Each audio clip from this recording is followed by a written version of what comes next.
अस्सलाम वालेकुम यादगार वाइस चैनल के नाज़रीन ड्रामा सिनेमानी के नवल एपिसोड में आप देखेंगे कि फ़ाकिर के बाप की डेथ क्या हुई तो उसके बहन भाइयों ने तो अपने असली चेहरे ही दिखाने शुरू कर दिए। और फ़ाकिर की माँ जो इस वक्त बिज़नेस को लेकर बहुत शदीद परेशान है और वो चाहती है कि सिर्फ ये बिज़नेस मेरा बेटा फ़ाकिर ही रन करे, क्योंकि सबका उसको पता है कि सब लालची हैं और ये ना हो कि जब तक मेरे बेटे का टाइम आए तो ये सब कुछ ही हड़प कर जाए। इसीलिए वो फ़ाकिर को चाहती थी कि वो बिज़नेस को देखे संभाले, लेकिन बिज़नेस तो मुकम्मल तौर पर ही तबाह है। और एनी का बाप, जब से एनी के बाप को पता चला है कि जब ये फ़ाकिर संभालेगा तो एनी के बाप ने भी फ़ाकिर के साथ अपने रंग ढंग बदल लिए हैं और उसे किसी काम में हेल्प नहीं करेगा। दूसरी तरफ आप देखेंगे कि एनी भी अब स्कूल जाने की तैयारियां करेगी तो ये दादी को मंजूर नहीं होगा और दादी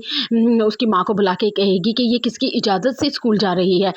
और फिर दादी कहेगी कि इसकी शादी हो गई है, इसे अब घरदारी सिखाओ और ये पढ़ाई वढ़ाई छोड़े, अब आगे सिर्फ चोला चुकी ही संभालनी है उस पर। एनी की दादी की बातें सुनकर एनी की माँ आयशा कहेगी कि माँ जी के भाई साहब की ही ख्वाहिश थी कि एनी शादी के बाद भी अपनी पढ़ाई जारी रखेगी और अपनी पढ़ाई कंप्लीट करेगी। उस पर दादी कहेंगी कि ज़हीर जब तक इस दुनिया में था उसकी ख्वाहिश का एहतराम था, अब वो चला गया है, अब कोई ज़रूरत नहीं है, उसका तो दिमाग ख़राब था। वैसे भी बच्चियों ने पढ़ लिख के क्या करना है, जब शादी कर दी है तो बस चोला चौकी संभाले और आज के बाद ना जाइए स्कूल। तो एनी रोती हुई अपने कमरे में चली जाए। दूसरी तरफ आप देखेंगे कि एनी की बहन फायजा कहेगी कि मुझे तो लगता है इस घर में बहुत बड़ा तूफान आने वाला है, किसी का मूड सही नहीं है, हर कोई एक दूसरे से लड़ झगड़ रहा है। तो उस पर एनी कहेगी इस घर में तूफान तो ज़रूर आएगा, अगर कोई मेरे मकसद से मुझे रोकेगा तो मैं चुप करके नहीं बैठूंगी, मैं अपने हक के लिए ज़रूर बोलूँगी। मैं तो पहले ही शादी नहीं करना चाहती थी, लेकिन ताया अब्बा ने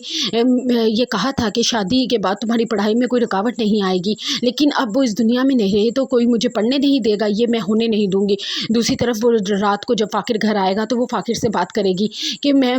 पढ़ना चाहती हूँ और मैं स्कूल जा रही थी तो दादी ने मुझे स्कूल जाने से मना कर दिया है, लेकिन फ़ाकिर उसकी किसी बात पर तवज्जो नहीं देगा। फ़ाकिर एनी से कहेगा कि मैं आगे बहुत